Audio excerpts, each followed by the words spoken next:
Assalamualaikum warahmatullahi wabarakatuh. Kaum muslimin dan muslimat yang dirahmati Allah, kami akan menyampaikan tausiah yang berjudul Imarah Masjid.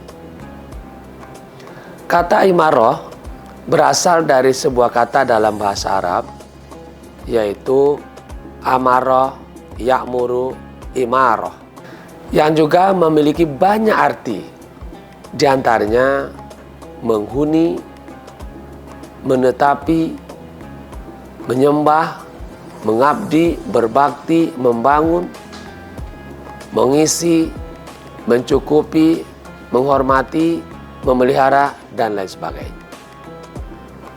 Sedangkan masjid adalah suatu bangunan yang memiliki batas-batas tertentu yang didirikan untuk tujuan beribadah kepada Allah, seperti sholat, zikir, membaca Al-Quran, dan ibadah lainnya. Dan lebih spesifik lagi, yang dimaksud dengan masjid di sini adalah tempat didirikannya sholat berjamaah, baik ditegakkan di dalamnya Jumat maupun tidak.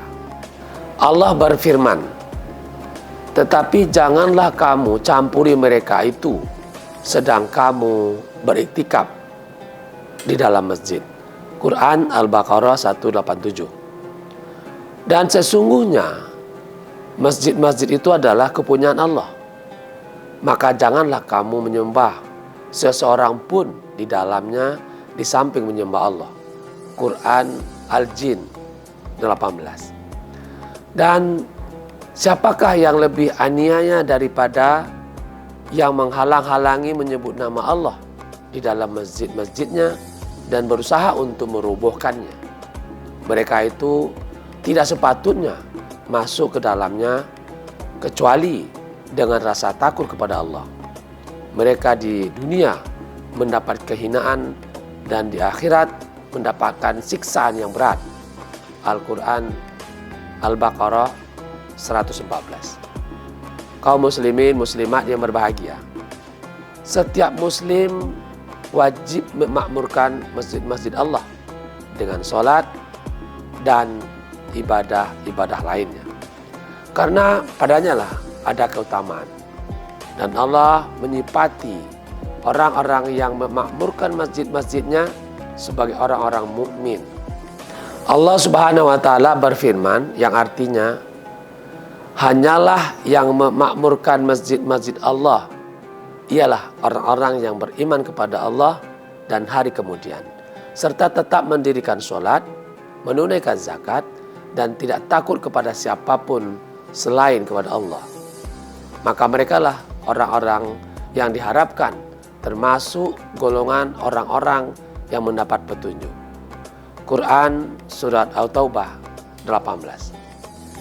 Pada ayat di atas, Allah menegaskan bahwa orang-orang yang akan memakmurkan masjid-masjid Allah ialah orang-orang yang beriman kepadanya dan di hari kemudian, serta tetap mendirikan sholat, menunaikan zakat, dan tidak takut kepada siapapun selain kepada Allah. Kaum muslimin dan muslimat yang berbahagia, ayat-ayat ini menurut para ahli tafsir dipahami sebagai penegasan Allah Subhanahu wa Ta'ala tentang perbedaan antara mukmin, orang-orang yang beriman, dengan musyrik, orang yang mensekutukan Allah.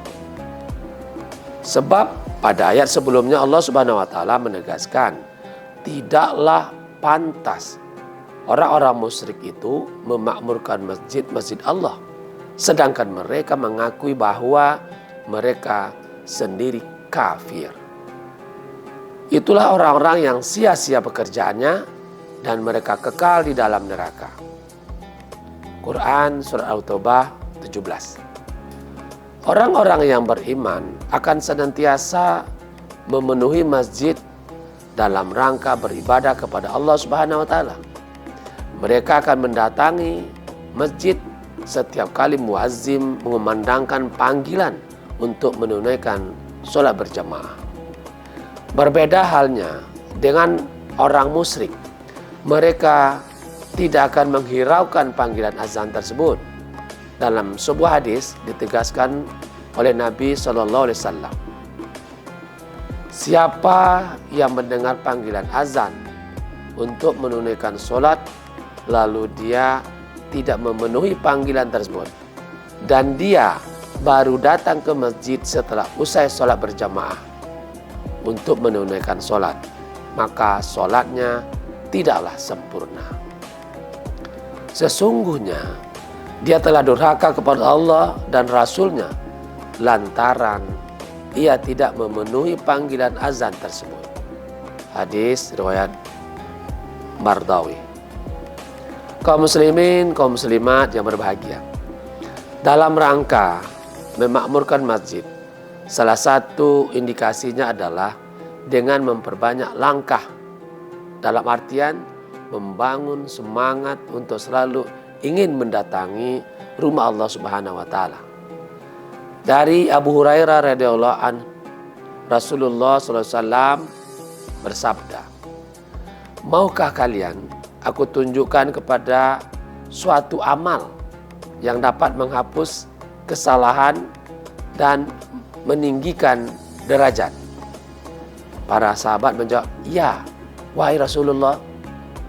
Rasulullah bersabda, yaitu menyempurnakan wudhu dalam kondisi sulit, banyaknya langkah menuju masjid, menunggu sholat setelah mendirikan sholat. Itulah ar-rabitah, kebaikan yang banyak. Hadis riwayat Muslim. Mengimarahkan masjid bukan saja melalui ibadah mahdoh belaka, tetapi juga dapat dilakukan dengan cara memaksimalkan fungsi-fungsi masjid yang telah diuraikan di atas.